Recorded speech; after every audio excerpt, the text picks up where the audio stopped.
Bismillah, alhamdulillah, wassalatu wassalamu ala rasulillah, la hawla wa la quwwata illa billah, amma ba'd. Hadirin jamaah salat subuh yang dirahmati Allah, kita selalu bersyukur kepada Allah yang mana di pagi ini kita masih diberikan kesehatan, keafiatan, yang sehingga kita masih bisa melaksanakan salah satu kewajiban kita, yaitu salat subuh berjamaah.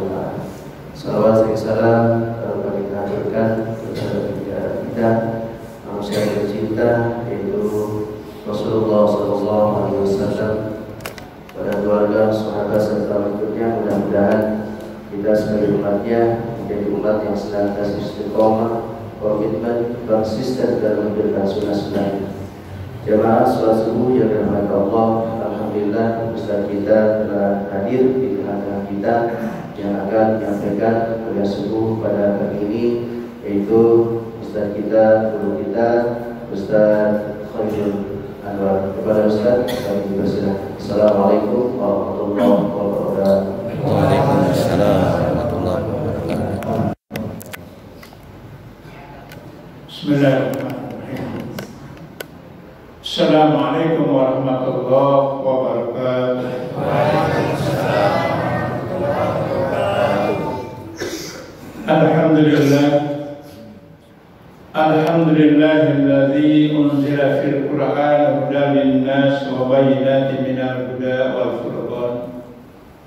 Asyhadu an la ilaha illallah wahdahu la syarika lahu wa asyhadu anna Muhammadan abduhu wa rasuluh. Allahumma salli ala Muhammadin wa ala alihi wa sahbihi ajma'in, amma ba'd. Faqala Allah ta'ala fi kitabil karim, a'udzu billahi minasyaitonir rajim, bismillahirrahmanirrahim. Ya ayyuhalladzina amanu kutiba 'alaikumus shiyam kama kutiba 'alal ladzina min qablikum la'allakum tattaqun. Shadaqallahu adzim. Ikhwatul iman, jamaah sekalian, Bapak Ibu yang dimuliakan Allah Subhanahu wa taala. Pertama, sebagai hamba yang senantiasa bersyukur kepada Allah, kita panjatkan puji syukur hanya milik Allah, karena dengan segala nikmatnya pada pagi hari ini Allah masih memberikan kesempatan hidup kepada kita. Masih bisa kita menghirup udara segar pada pagi hari ini. Dan kita bersyukur kepada Allah dengan mengaplikasikan iman kita, Islam kita, sama-sama kita melakukan sholat subuh berjamaah. Tentu mudah-mudahan semua rangkaian ibadah yang kita lakukan di bulan suci Ramadan ini diterima oleh Allah Subhanahu wa taala. Amin ya rabbal alamin. Salam dan salam tentu tercurah kepada baginda Nabi kita Muhammad sallallahu alaihi wasallam, keluarga dan para sahabat, kepada pengikutnya yang mudah-mudahan kita tetap istiqomah di jalan. Ikhwatul iman, jamaah sekalian yang berbahagia, salah satu surat yang dibaca oleh Imam tadi dalam surat Ar-Rahman dijelaskan oleh Allah ketika Allah katakan fa bi ayyi ala'i rabbikuma tukadziban. Maka nikmat Tuhan kamu manakah yang kamu dustakan? Artinya bahwa Allah menegur kepada kita begitu banyak nikmat yang Allah berikan sampai kita tidak bisa menghitung nikmat Allah. Apakah nikmat Allah ini kita syukuri atau kita kufuri? Karena ada yang Allah juga mengatakan la in syakartum la azidannakum wa in kafartum inna adzabi lasyadid. Barang siapa yang bersyukur kepada nikmat yang telah Allah berikan, maka Allah akan nambah nikmat. Tapi kalau tidak bersyukur atau kufur terhadap nikmat Allah, maka sesungguhnya ada yang sedih. Ikhwatul iman, jamaah yang berbahagia, dalam kehidupan ini siapa yang tidak menginginkan kehidupan yang bahagia? Sa'adah fid dunya wal akhirah, kebahagiaan dunia dan akhirat. Ini yang kita ingin. Setiap doa pasti kita baca Rabbana atina fid dunya hasanah wa fil akhirati hasanah wa qina adzabannar. Kita berharap kepada Allah. kebahagiaan dunia dan juga kebahagiaan akhirat. Artinya bahwa di dalam proses kehidupan dunia kita tidak sengsara, kita tidak salah jalan, nanti di akhirat pun demikian. Sebab ada orang di antara kita yang ingin mau sekali masuk surga, tapi jalannya salah. Pasti ditanya setiap muslim ingin masuk surga. Oleh karena itu Rasulullah SAW dalam sebuah hadis yang nasihat yang diberikan oleh para sahabat dan itu kepada kita umatnya. Ada salah seorang tabi bertanya kepada Ibnu Abbas, sahabat Nabi yang sangat terkenal Ibnu Abbas. Seorang tabi bertanya, wahai Ibnu Abbas, apa kiat-kiat untuk bisa meraih kebahagiaan baik di dunia maupun di akhirat? Apa sih kiat-kiatnya? Kita perlu tahu juga.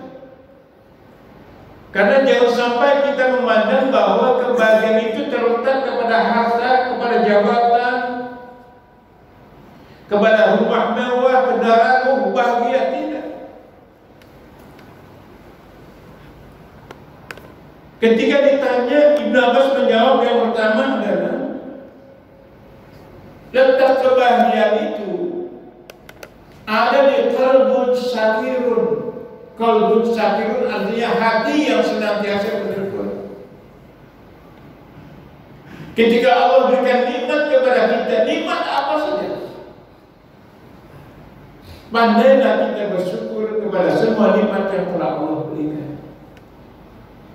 Allah berikan nikmat sehat, nikmat panjang umur, bukan hanya nikmat rezeki. Sampai hari ini Allah berikan kesempatan hidup panjang umur kita bersyukur. Karena hati yang senantiasa bersyukur ada sifat qanaah di dalamnya itu, gak pernah kurang. Ada orang kaya yang rumahnya mewah, bertingkat dan lain sebagainya, setiap kamar ada AC-nya. Tapi kalau dia tidak pandai bersyukur, tidak akan bisa merasakan kebahagiaan itu walaupun rumahnya besar. Tapi ada saudara kita yang tinggalnya kecil, petakan lah istilahnya. Tapi dia senantiasa sujud kepada Allah, bersyukur kepada semua nikmat yang Allah berikan. Dia menjadi orang yang paling kaya, berbahagia, berkecukupan. Karena kenapa? Ada qanaah di dalam dirinya. Maka ketika bapak kerja atau dagang pulang, Bu, ketika dikasih uang, jangan ngedumel kalau kurang.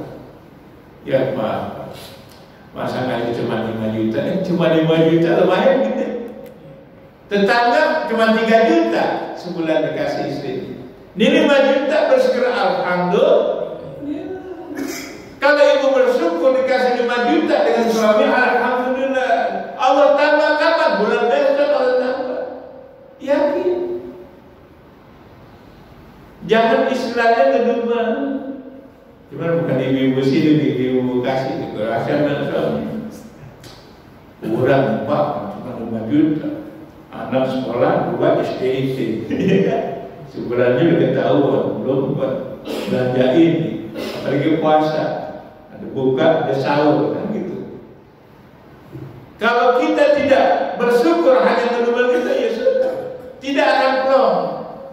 Tidak akan bisa merasakan dalam sebuah keluarga kehidupan bahagia itu kalau kurang.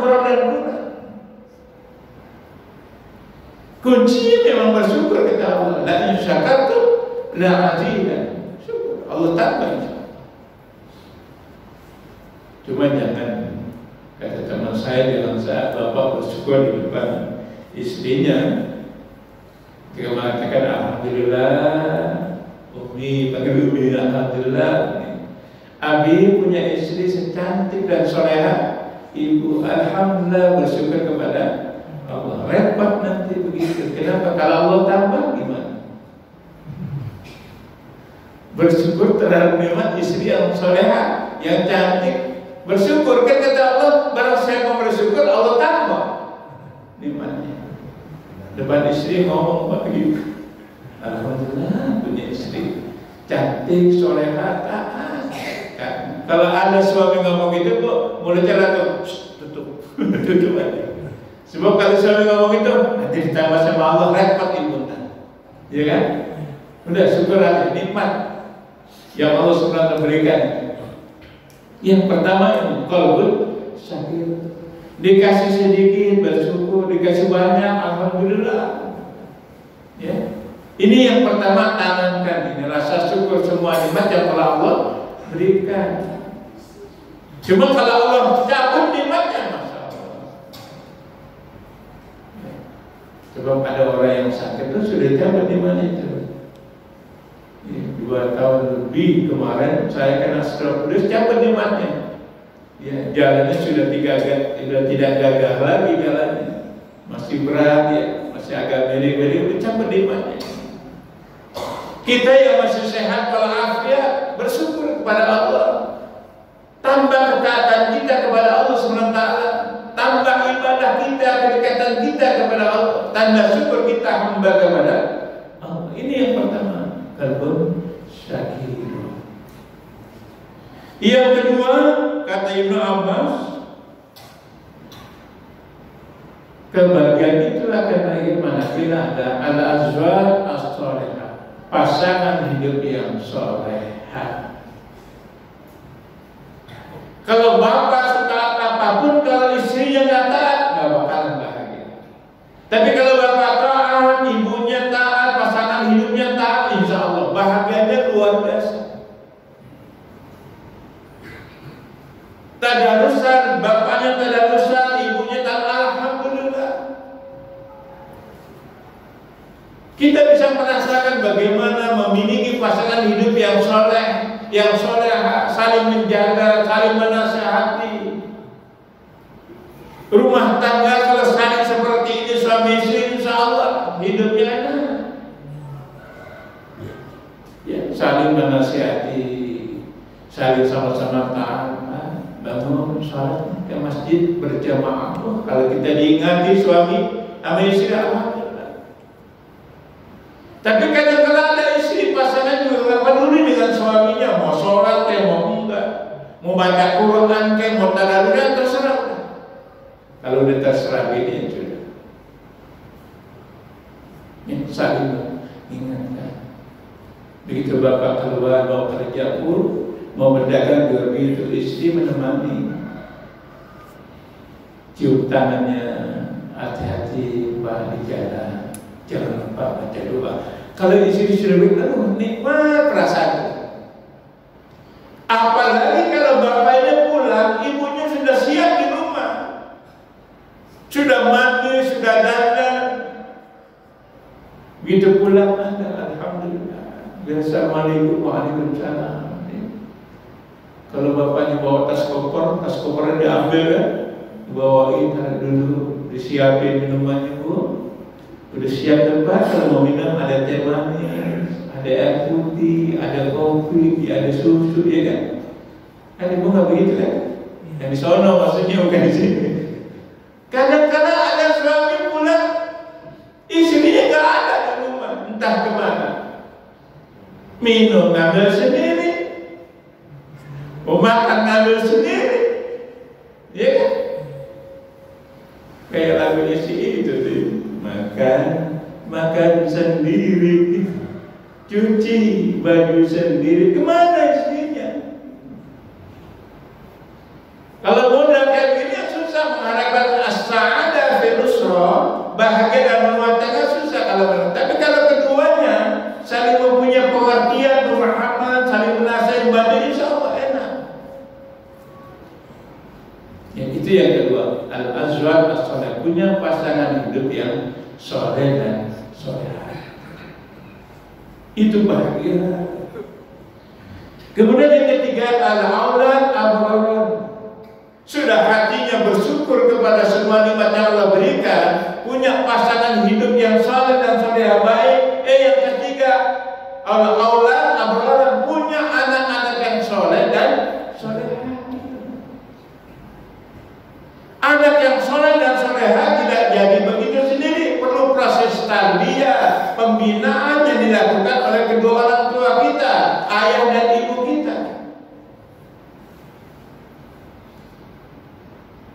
Kalau kita ada uang, masukkan ke pesantren. Kalau tidak ke pesantren, sekolah. Sekarang banyak SDIT, SMPIT. Ada target, ya, berapa hafiznya, berapa juz, berapa surat yang dihafal. Ini yang harus kita bentuk anak-anak kita. Jangan kita biarkan begitu saja. Kita punya anak yang soleh dan soleh, aduh enak, gak perlu dah disuruh panggil. Maghrib anak ada main keluar, entah kemana gak pulang, bapaknya keluar, bentar maghrib pulang, mau teriak-teriakan. Apa setiap hari begitu? Udah maghrib pulang. Tapi kalau anak yang sholat dan soleh apa? Udah waktu maghrib dia pulang. Udah waktu sekolah dia siap. Waktu dia ngaji dia siap. Anak yang soleh dan soleh itu. Makanya proses menjadi anak yang soleh dan soleh itu kan diajarkan oleh Rasulullah ketika anak itu lahir. Prosesnya kan ada. Diajari, diakekahkan, dicukur rambutnya, diberikan nama yang baik. Itu proses awal. Ya, yang harus kita lakukan kepada anak-anak kita agar anak kita itu ke depan mudah untuk kita berikan pendidikan atau tarbiyah kepada anak-anak kita. Jadi yang ketiga adalah aulad. Orang kita memiliki anak yang soleh dan soleh, itu akan bisa kita rasakan alhamdulillah. Ya, pulang sekolah, assalamualaikum Abu Braknu, assalamualaikum, tas ditaruh tempatnya, salam kepada abi dan uminya, ya kan? Cuci tangan, kalau mau makan disiapin, makan itu. Kalau setiap begitu kita lihat anak kita, masya Allah, kita rasakan kalau kita memiliki anak yang seperti itu, bahagia. Ketika pada maghrib dia nggak main, habis sholat berjamaah kita Al-Quran dibaca, dia hafal pelajarannya. Kalau kita memiliki anak yang soleh dan soleh seperti itu, hati tersenang, bahagia itu bisa kita rasakan. Tapi kalau anak kita disuruh ngaji nggak mau, disurat nggak mau, susah gimana ya gitu. Paling itu gimana ya? Ini kan bisa merasakan kebahagiaan dalam rumah tangga kalau kita berikan. Itu yang ketiga. Kemudian yang keempat kata Ibnu Abbas adalah al-bi'atu salih. Kita sudah memiliki hati yang senantiasa bersyukur. Kemudian kita punya pasangan hidup yang saleh dan saleh. Kemudian punya anak-anak yang saleh. Yang keempat adalah al-bi'ah. Apa al-bi'ah? Lingkungan. Kalau kita memiliki dan tinggal di lingkungan yang baik, insya Allah. Tapi lingkungannya, masya Allah, kita tinggal maksiatnya banyak, judi banyak, gosipnya banyak lagi. Yang sudah kita tarbiyah, kita bina, termasuk istri kita, pasangan, anak-anak kita, itu bisa larut kondisi di lingkungan seperti itu. Artinya bahwa kita harus bisa menciptakan lingkungan yang baik di mana kita tinggal. Ada RT, ada pengajian RT. Sampai di rumah saya tinggal itu ada pengajian RT ibu-ibu, ada pengajian RT bapak-bapak, ada yasinan. Setiap malam Jumat yasinan, ibu-ibu pengajiannya. Itu kalau itu dilakukan semua insya Allah. Jadi ciptakan lingkungan yang seperti itu. Jadi anak-anak kita itu kalau bermain ya aman. Tapi kalau lingkungannya tidak baik, itu akan mudah terpengaruh. Ya, ciptakan al-bi'ah as-salih. Kemudian selanjutnya al-mal halal, harta yang halal. Bapak bekerja, bapak berdagang, cari yang halal, bawa pulang yang halal, berikan kepada istri, kepada anak-anak kita. Kalau yang halal insya Allah. Tapi kalau yang haram susah. Bang, jangan kita, ibu kita nih, istri kita kasih yang haram makan, susah amat bayar ngapalin Quran ini susah. Anak-anak kita juga susah. Diberikan barangkali ada barang yang haram masuk, dimakan, dikonsumsi oleh istri dan anak-anak kita. Maka pantas saja istri kita kalau kita suruh untuk bersedekah, nggak ada waktu, nggak sempat. Beginilah begitu. Anak kita seringkali susah, boleh jadi barang yang haram masuk kemudian terbentuk. Makanya itu perhatikan Bapak, ketika mencari rezeki, bawa pulanglah yang halal, jangan yang haram. Nggak usah kita ngambil sesuatu yang bukan miliknya. Ya, kalau dagang jujur, kalau memang barangnya bagus, bilang bagus, jangan jelek dibilang bagus. Kan kadang-kadang dagang begitu, atasnya doang bagus, begitu kita beli diambil yang bawah, kan begitu kadang-kadang. Padahal yang bawah pada usuk-usuk, pada nggak manis dan sebagainya, ada dagangan itu. Ada juga tulisannya kecil, yang gedenya cuma 500, gede pun murah bener, begitu kita beli sadarnya kecil. Ada juga yang modelnya begitu dagangnya. Berapa kali ya di Bekasi ada di pinggir jalannya seperti itu. Kalau udah girangannya itu 5 kilo, harga gede di sini cuma 5.000, satunya kecil cuma begitu. Benar-benar sekian kaget gitu lah. Itu bukan, itu ibu nggak melihat itu satunya kecil kan? Ada itu kan sama juga penipuan juga itu, jangan jujur saja. Tulisannya udah 1.500 kalau misalnya gitu. Jadi jelas. Kenapa? Itu hati-hati kalau barang yang haram masuk, bukan hanya kita terkenal selama 40 hari kita doa 30 ya Allah. Boleh jadi barang yang haram masuk ke dalam tubuh kita. Jangan dianggap kita kecil ini, yang di atas miliaran, misalnya ya di atas saja miliaran, jangan walaupun kecil jangan sejual. Ya, itu harus diperhatikan. Dan yang terakhir adalah al-umur barokah, umur yang berkah. Artinya apa umur yang berkah? Allah berikan panjang umur kita, Allah berikan kesempatan hidup kepada kita, kita lebih taat kepada Allah, lebih dekat kepada Allah, rindu ingin berjumpa dengan Allah. Belum waktu masuk azan dia sudah di masjid, rindu ingin berjumpa, ingin cepat beribadah kepada Allah. Orang kalau bertambah usia itu berkah umurnya. Tapi ada juga orang bertambah umurnya, sudah tua, sholat nggak mau. Ada yang berkeliaran, bukan di sini tempat saya, namanya Pati, rambutnya putih semua, sholat enggak, puasa enggak, waduh, ya, tambah umurnya. Kenapa? Umurnya panjang tapi tidak. Yang berkah ini bagaimana? Panjangnya umur kita semakin bertambah ketaatan kita kepada ibadahnya terus, puasanya sekarang latihan banget, baca Qurannya, zikirnya terus gitu. Sampai akhirnya kita ingin bahwa kita kalau nanti dipanggil oleh Allah dalam keadaan husnul khatimah, kita ingin. Karena hidup dunia hanya sementara, kalau nanti di sono di akhirat itu lama, penantian yang sangat lama, dan kita ingin semua masuk surga. Itu berharap mudah-mudahan jamaah yang pada pagi hari ini mudah-mudahan ya semuanya masuk surga. Amin. Kita bertemu nanti di sana ya. Walaupun demikian tentu kalau ditanya siapa Pak Ustadz yang masuk surga duluan, tentu Ustadznya. Ya, gitu. Kenapa Ustadznya yang kasih tahu jamaah cara-cara seperti ini, ya kan? Jangan jamaah dulu masuk ke surga, hormati Ustadznya kan gitu istilahnya kan ya.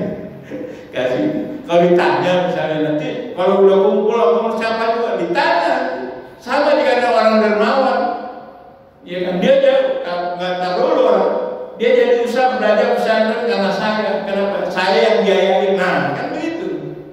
Terutama ada dermawannya gitu, iya kan? Nanti mensalah begitu, kalau sudah itu ketawa ya sudah kamu masuk surga aja semua, ya gitu, enak seperti itu. Nah, tinggal kita mau masuk surganya lewat pintu yang besar atau yang sedang-sedang saja atau yang kecil. Di surga banyak pintu. Pintu yang besar kata Rasulullah akan dimasuki orang-orang yang rajin sedekah. Bapak yang rajin sedekah ini di bulan Ramadan dalam kehidupan sehari, insya Allah nanti di surga masuk pintu yang paling besar. Kalau Bapak yang rajin saum puasanya nanti akan masuk di pintu Ar-Rayyan. Ada pintu Ar-Rayyan, yaitu pintu di mana orang-orang yang rajin berpuasa akan masuk. Oh kalau begitu kalau kita mengerjakan semua, kita bisa masuk dari pintu mana silakan. Kita rajin puasa, masuk dari sini silakan, rajin silakan di sini silakan, luar biasa. Allah itu Ar-Rahman, Ar-Rahim kepada hamba. Tentu semuanya kita ini ya, sudah tercatat al sebelah itu semuanya. Kita akan semua masuk ke dalam surganya Allah Subhanahu wa Ta'ala. Kalau katakan, ya ayyatuhan nafsul mutmainnah irji'i ila rabbiki radiyatan mardiyah fadkhuli fi ibadi wadkhuli jannati. Kita dikumpulkan jiwa-jiwa yang bersih, jiwa-jiwa yang bersih dikumpulkan. Kata Allah, masuklah ke dalam mamaku, masuklah ke dalam surga. Insyaallah mudah-mudahan kultum pada pagi hari ini paling tidak membuat kita untuk sama-sama untuk inilah pintu dari keberkahan itu yang insyaallah kebahagiaan itu akan bisa lagi dengan apa yang tadi saya sampaikan. Mudah-mudahan Allah SWT memberikan kebahagiaan dalam rumah tangga kita, menciptakan lingkungan kita, lingkungan yang baik. Insyaallah kita nanti ke depan akan mempunyai pemimpin yang kita harapkan, dan itu pemimpin yang betul-betul berakhlakul karimah. Demikian yang bisa saya sampaikan. Apabila ada kata yang salah, mohon maaf. Apabila benar Allah yang telah memberikan kebenaran, al-haqqu min rabbik fala takunanna minal mumtarin. Yang itu datang dari Allah SWT, dan janganlah kita menjadi orang yang ragu untuk menerima kebenaran yang datang dari Allah SWT. Oleh karena itu saya akhiri. Assalamualaikum warahmatullahi wabarakatuh. Waalaikumsalam warahmatullahi wabarakatuh.